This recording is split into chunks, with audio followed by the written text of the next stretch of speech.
All right, gang, welcome back. It's Kris Crone. Grant Thompson with Self-Made. And here we're going to be talking about the camera that would be best for you to use when creating your YouTube videos. So what kind of cameras do you want to use for YouTube? There are a lot of different options out there. So which is the right one to use for YouTube? Probably your smartphone. You know what? I have done a lot of experiments, and I'm not going to lie, we use our phones to film a lot of our video for YouTube, especially when you do the slow-mo. The iPhones, the Galaxy S8 Plus, they all have features where you can film at about 240 frames per second, which is awesome slow-mo. If you're going to, get a really high-quality camera that filmed that slow, you're looking at spending upwards of $60,000 to $100,000. Whoa, that's crazy. And one thing I've noticed about YouTube is really content is king. It's not so much about the quality. We're not going for Hollywood production. We're not going for like television standards. I am actually a perfectionist, and I did put a lot of work into quality on my videos, but then I also started experimenting with what tolerances people would take, and I actually found the videos that were less quality, like lower quality in my opinion, the feedback I got was, wow, your production quality's gone up. Well, so I was joking because I know that there's a professional camera that you like to use, but since we're on the topic, let's talk about why Apple is preferred over Android. Oh gosh, let's not even get into that. Android user all the way. But I think they're both great. In our studio, we use a camera called the A6500. It's a Sony A6500. The reason I like to use that is because it's got a really great depth of field, it's got a great cinematic look, great quality picture, and the option to film in 120 frames per second. Now, for those that are like frames per second, like what are you talking about? Yeah, I'm talking about altering time. Whoa. Okay, so a normal camera is going to film at about 25 to 30 frames per second. That means in 1 second, you're going to see 25 to 30 images flash.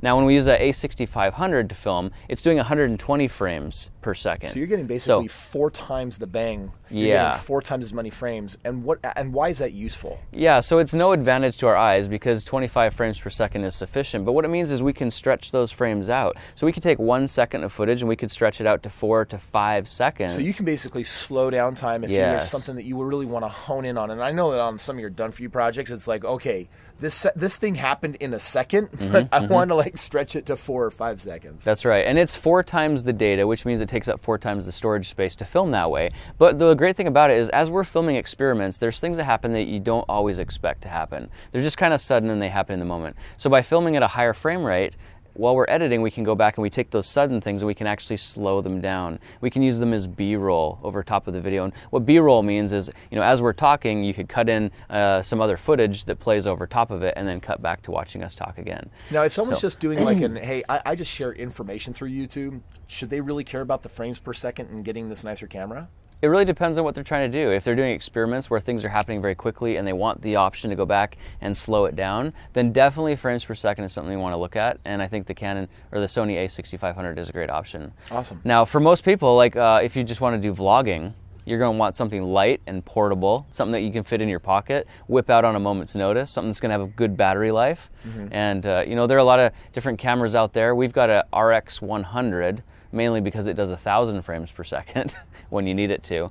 But that's not overkill. They just look, they're cameras that are even smaller than your phone. They just take up very minimal space. You just put a little muff on top of the microphone so the wind, is filtered out. And then usually put a little tiny bendy tripod on the bottom so that you can like reach it out and have it film back at you. And it's very portable. Now, I just want to ask you a couple of questions that I know our friends here have got to be thinking about. First of all, tell us about GoPro. GoPros are great options for, anything rough. If you're going to be around water, if you're going to be in terrain, if it's going to take a little bit of a beating, GoPro is a good option. But it's not going to be the best quality. All right. For extreme sports, it looks great, especially if you have lots of sun, bright colors, tropical area. But if you're going to be sitting in your studio talking to a GoPro, the audio is going to sound a little bit canned. The image quality is not going to be as great. Well, and let's actually talk about audio for just a second here, because I know a lot of people, it's like, okay, I know that in this video we're really talking about the picture, but I'm just curious on audio, because like not all these cameras have the ability to actually transmit an audio, and I know how important audio can be. Like having a great image with crappy audio, people can click off just for that reason alone. So do you usually use the internal microphone that's inside the camera? It depends on the setting. If I were doing the vlogging, you'd want to get a camera that is going to pick up good sound, or have some kind of an external mic mounted on your camera. Usually those bigger, bulkier cameras, you're going to have to get a bigger tripod. It's going to be heavy, and you're going to get a really big right arm from holding it, you know what I'm saying? But if you're in a studio, I tend to wear a microphone, an external mic. I think it's always a safe option. The thing you have to keep in mind is if you're using an external microphone, you need to synchronize it somehow with the camera.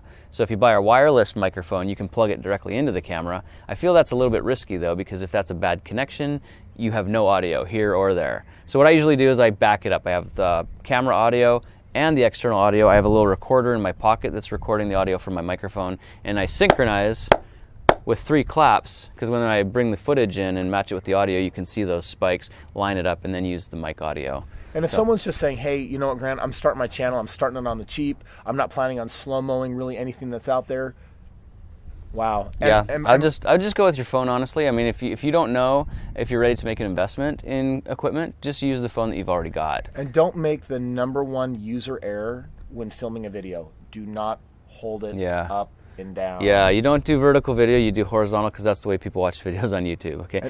Unless you're doing, of course, Facebook or Instagram, then maybe it makes sense to have more vertical real estate, because when people scroll by, it'll take up more space.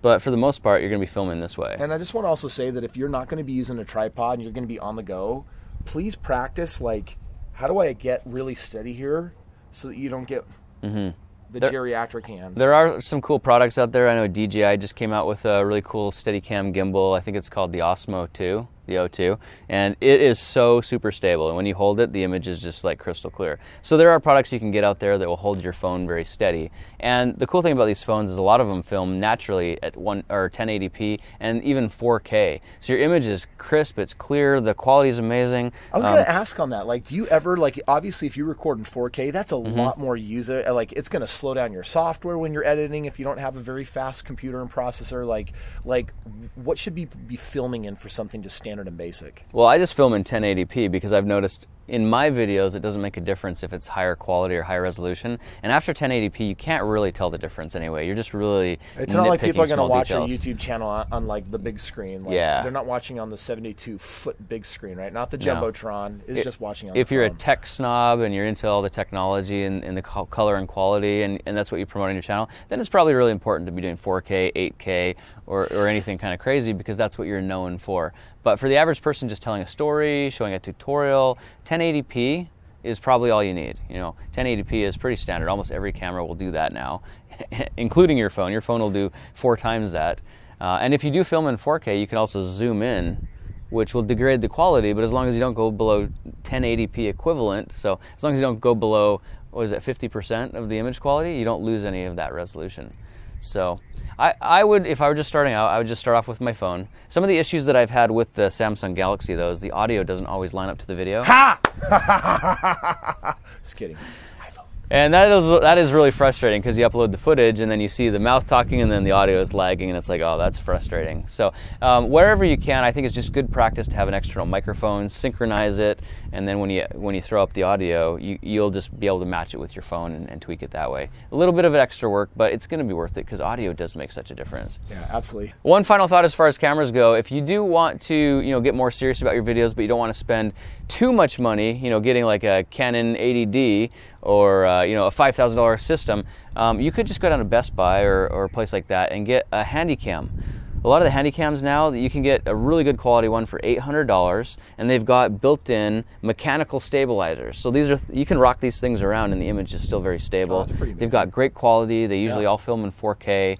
They have memory cards, and the audio quality is really good as well. So, if I'm just on the go or running out somewhere, I might just grab my little bendy tripod with my, I got a Sony 4K Handycam that cost me $800 from Best Buy. I've filmed a lot of my videos on that, and those are some of my highest performing videos on my channel. Just really casual, relaxed, does good quality, and it's really not that inexpensive an option. So, long story short, I don't really think it matters what camera you use for YouTube. Find something that works best for you. I would stay away from the ones that are on the cheaper end, though. Obviously get a camera that's probably more than $400. Your phone counts as one of those, because it probably costs that. If you go under $400, then you're really sacrificing a lot of quality. But anything over that is probably going to do really well. And then anything over about $1,200, you're probably just wasting your money for small details that won't make a difference. Wow. Great advice here today here on our Self-Made Channel, friends. All right, hope that makes a difference for you. Get out there, take some video, and I think that's the most important thing. Just get something uploaded, because the more fun and the more experience you can have with these videos now will help you gain confidence for your investment in the equipment in the future. Thanks for joining us for this video, guys. Hope you picked up some cool tips and tricks. As always, remember we've got a link down in the description that Kris is going to tell you about. Click. Let's go. It's awesome. Good stuff. Yeah, it's really good stuff. Obviously. Seriously though, click the link in the description below and head over to the website, because listen, if it's time for you to start making money on YouTube, and if you're ready to monetize that, you're ready to get that beast going, you want to tear into it, roar, then come join us. We're going to show you how you can make that happen today. See ya.